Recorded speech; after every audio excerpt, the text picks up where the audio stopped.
معلم الخیر یستغفر لہ کل شیء حتی الحوت فی البحر. میرے آقا فرماتے ہیں جو قرآن اور حدیث کا علم پڑھائے، خیر کا علم پڑھائے، یستغفر لہ، کائنات کا ذرہ ذرہ اللہ کی بارگاہ میں عرض کر رہا ہوتا ہے باری تعالیٰ اس عالم دین کو بخش دینا، اس عالم دین کو بخش دینا. یستغفر لہ کل شیء حتی الحوت فی البحر. وہ جو مچھلیاں سمندر کے پانی میں تیر رہی ہوتی نا، انہیں بھی پتا ہوتا ہے کہ خشکی پہ بیٹھ کے کوئی دین پڑھا رہا ہے، خشکی پہ بیٹھ کے کوئی قرآن کا ترجمہ کرا رہا ہے، کوئی حدیث کا مفہوم بتا رہا ہے. خبر تو انہیں بھی کر دی جاتی ہے.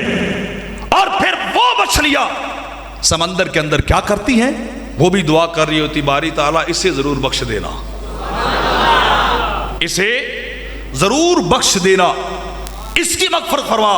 تو کتنا خوش نصیب ہے، اپنے بھی دعا کرنے والے ہو، غیر بھی دعا کرنے والے ہو.